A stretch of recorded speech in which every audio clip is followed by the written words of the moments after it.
Bonjour à toutes et à tous et bienvenue dans notre émission mensuelle consacrée à la situation des enfants dans le monde et aux actions de l'UNICEF.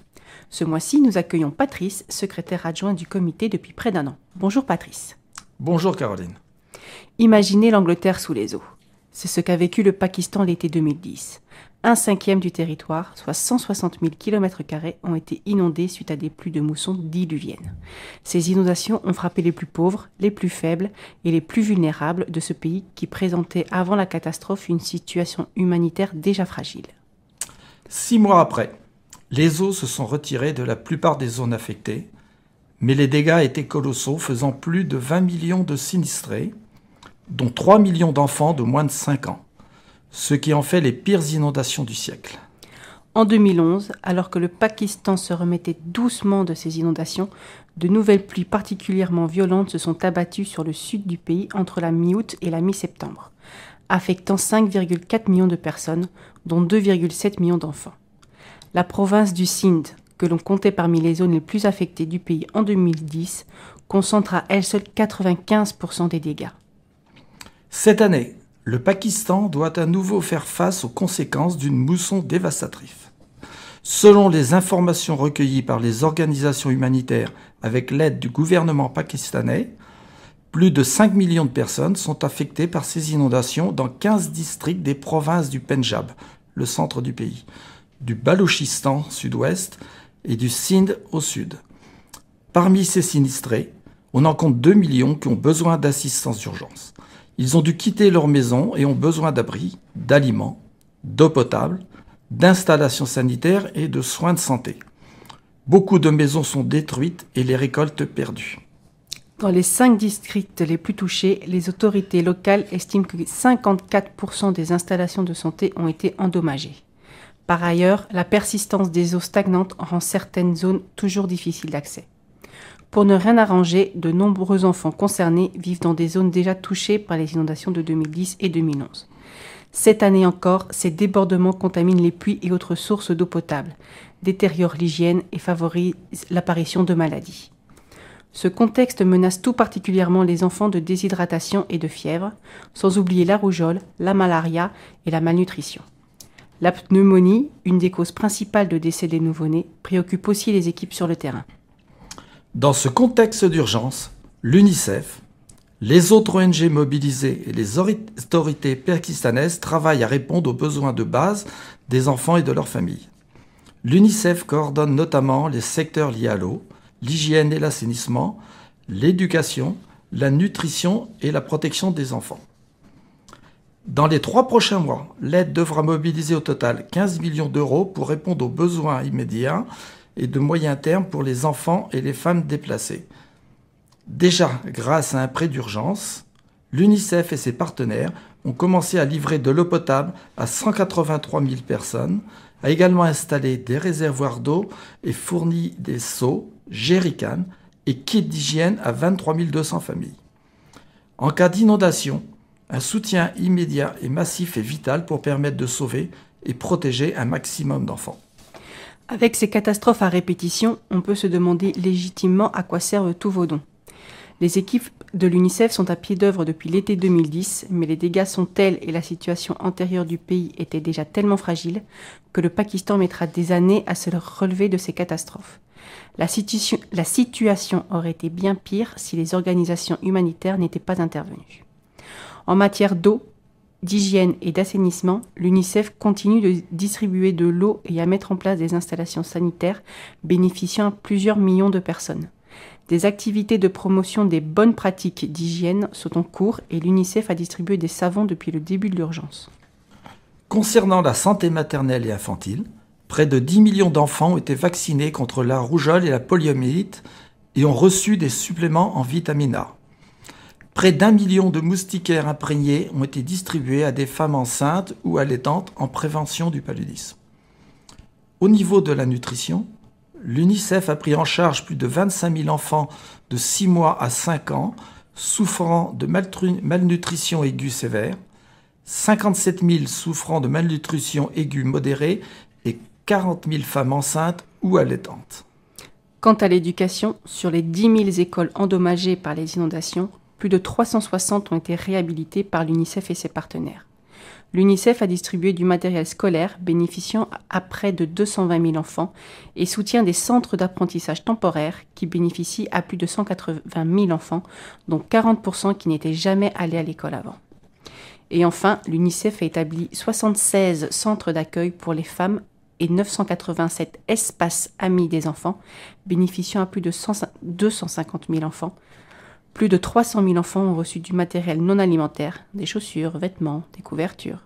Et plus de 26 000 enfants vulnérables bénéficient des services de protection sociale proposés par l'UNICEF et ses partenaires. À titre d'exemple, 12 € permettent d'acheter une bâche en plastique pour que des familles puissent se poser à l'extérieur ou dans des tentes lors des situations d'urgence. Avec 82 €, cela donne un kit d'eau familiale de base comprenant des seaux, du savon et des tablettes de purification d'eau pour les besoins de 10 familles. 200 € correspondent à 10 kits santé de première urgence pour soigner rapidement de petites blessures. Et 15 500 € offrent un kit de santé d'urgence complet avec du matériel médical et des médicaments pour une population de 10 000 personnes pendant 3 mois. Faute de fonds supplémentaires, toutes les actions de l'UNICEF sur le terrain devront être réduites, compromettant grandement la remise en état des lieux. Vous pouvez faire vos dons sur le site www.unicef.fr/boutique/don/urgence-inondation au pluriel-Pakistan ou envoyer un chèque à l'adresse UNICEF France, Urgence Pakistan, boîte postale 600, 75 006, Paris. Nous revenons après un morceau de Chavalo Schmidt.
Vous êtes sur Radio Grand Ciel dans l'émission Terre des Enfants. Dans cette deuxième partie, nous aborderons le droit du mois suivant. J'ai le droit d'aller à l'école. Les articles 28 et 29 de la Convention internationale des droits de l'enfant stipulent que les États parties reconnaissent le droit de l'enfant à l'éducation et doivent rendre l'enseignement primaire obligatoire et gratuit, encourager l'organisation de différentes formes d'enseignement secondaire accessibles à tout enfant, assurer à tous l'accès à l'enseignement supérieur en fonction des capacités de chacun. De nombreuses études prouvent que l'éducation est un moyen de lutter contre la pauvreté au niveau individuel et national. Aller à l'école permet bien sûr d'apprendre à lire, écrire et compter, d'enrichir ses connaissances, de développer ses talents. Mais c'est aussi pour certains enfants la seule occasion d'apprendre à bien se nourrir et à se soigner, de se former à un vrai métier et de mieux résister à l'exploitation des adultes. Une étude menée au Pakistan montre que les femmes qui ont été scolarisées plusieurs années font moins d'enfants qui sont en meilleure santé. Leur salaire est 1,5 à 3 fois plus élevé que celui des femmes qui n'ont pas étudié. Elles contribuent ainsi à faire vivre leur famille et leur pays. En conclusion, en matière de développement, instruire les jeunes filles est le plus rentable de tous les investissements. Chaque enfant doit pouvoir apprendre à lire et écrire partout dans le monde. Pourtant, 100 millions d'enfants ne sont pas scolarisés, en majorité en Afrique subsaharienne et en Asie du Sud. L'alphabétisation des jeunes est 1,5 fois plus élevée chez les garçons que chez les filles dans les pays les moins avancés. Plus de la moitié des enfants non scolarisés sont des filles. Une fille sur 5 ne termine pas le cycle primaire. Dans de nombreuses régions du monde, notamment dans les pays en développement, des enfants ne peuvent pas aller à l'école à cause de la pauvreté qui oblige les enfants à travailler pour se soutenir financièrement leur famille ou aider simplement les mères au travail domestique, mais aussi la politique volontariste gouvernementale et la pauvreté des États qui n'ont pas toujours les moyens d'entretenir les écoles et de payer les maîtres et qui imposent donc aux parents des frais de scolarité exorbitants. Il est aussi plus difficile de se rendre à l'école quand on habite un désert ou un village isolé dans une montagne sans infrastructure existante. Il y a la problématique de l'eau et de l'assainissement qui empêche les enfants, notamment les filles, d'aller à l'école pour des raisons de manque d'hygiène ou de maladies liées à l'absence d'eau potable. Mais aussi la problématique du VIH-Sida qui prive les enfants des adultes, parents, professeurs, pouvant leur permettre de bénéficier de ce droit. Pour les filles, les mariages forcés qui les touchent très jeunes, ce qui implique plusieurs choses. Il devient alors inutile de les instruire, elles tombent enceintes tôt et doivent quitter l'école. Sans oublier l'asservissement des enfants, exploitation par le travail, l'exploitation sexuelle, l'enrôlement dans les conflits armés, etc. L'UNICEF s'engage à développer l'éducation dans les pays pauvres et défend l'école gratuite et obligatoire pour tous. Il encourage les parents à envoyer les enfants à l'école, aide à la scolarisation des filles. Il distribue du matériel scolaire. En 2008, l'UNICEF a consacré 61 millions d'euros à l'achat de fournitures scolaires. Il participe à la construction ou restauration d'écoles. Il intervient aussi dans les situations d'urgence. Par exemple, l'UNICEF a fourni en Haïti des tentes écoles et du matériel scolaire et plus de 5000 personnels éducatifs ont été formés après le séisme. Avec ses partenaires locaux, nationaux et internationaux, l'UNICEF travaille à la réalisation des objectifs fixés dans les objectifs du millénaire pour le développement en s'engageant à assurer l'éducation primaire pour tous. En Haïti, l'UNICEF a permis à plus de 750 000 enfants de retourner à l'école et quelques 80 000 d'entre eux peuvent désormais suivre les cours dans les 193 écoles construites par l'organisation selon des normes parasismiques. En Jordanie et en Turquie, dans les camps des réfugiés syriens, l'UNICEF a construit des espaces éducatifs temporaires et a réhabilité des écoles en les agrandissant quand cela était possible. En France, l'école est gratuite, laïque et obligatoire pour tous les enfants de 6 à 16 ans. Mais 5 000 à 7 000 enfants roms ne sont pas scolarisés. Les enfants issus des familles en grande difficulté connaissent des difficultés scolaires plus fortes que les autres. Il y a un manque de soutien face à la fragilité et aux problèmes de comportement par manque de médecins scolaires, psychologues, personnes à l'écoute. 150 000 jeunes quittent l'école chaque année sans diplôme. Ils sont souvent en situation d'exclusion sociale, sans emploi ou occupant des emplois précaires. Malgré la loi du 11 février 2005 pour l'égalité des droits et des chances, la participation et la citoyenneté des personnes handicapées, 20 000 à 40 000 enfants en situation de handicap ne peuvent pas être scolarisés faute de moyens mis en œuvre. L'UNICEF France milite pour la scolarisation des enfants handicapés et dénonce le fait que l'école n'assure plus sa mission de mixité sociale. Elle gagnerait à développer des moyens pour lutter contre l'absentéisme scolaire, la violence et plus généralement la préparation à la vie active et sociale. Nous remercions Ève, 10 ans, pour sa présentation du droit du mois. Nous revenons après un autre morceau de Chavalo Schmidt.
Vous êtes sur Radio Grand Ciel dans l'émission Terre des Enfants. En ce mois de décembre, la boutique reste ouverte du mardi au samedi, de 10h à midi et de 14h30 à 18h. De plus, elle sera exceptionnellement ouverte les lundis 24 et 31 décembre pour les tout derniers achats de fin d'année. Les stands sont nombreux. Tout d'abord, nous serons présents les 7 et 8 décembre au Centre Leclerc de Luisan et au Super U d'Épernon. Les 11 et 18 décembre, nous serons à la clinique Bon Secours. La clinique Saint-François nous accueillera les 12 et 13 décembre, tandis que l'hôpital Pasteur au Coudray nous recevra les 13 et 14 décembre. Cette année, nous serons de nouveau place des Éparts dans les chalets de Noël du 14 au 16 décembre inclus. Et nous essayons un nouvel endroit en tenant un stand au magasin Naturéo les 14 et 15 décembre. Ensuite, pour tous les habitués de la gare, nous y serons les 20 et 21 décembre. Enfin, l'Intermarché de Mavillé nous accueillera les 21 et 22 décembre pour les retardataires. Parlons un peu de vous, Patrice. Comment êtes-vous devenu bénévole UNICEF ? L'heure de la retraite ayant sonné, il m'était nécessaire d'avoir une occupation où je puis me rendre utile à quelque chose ou quelqu'un. Ayant effectué de nombreux voyages à l'étranger dans les pays du tiers-monde, j'ai côtoyé la misère de certains peuples concernant la santé ou l'éducation, en particulier des enfants. Je me suis donc tourné naturellement vers l'UNICEF, qui me semble un organisme sérieux et répondant sur le terrain aux attentes des enfants dans le besoin. Quel est votre rôle en tant que secrétaire adjoint ? Il consiste à assister la présidente du comité dans ses nombreuses démarches auprès des différents organismes et administrations avec lesquels l'UNICEF est en relation.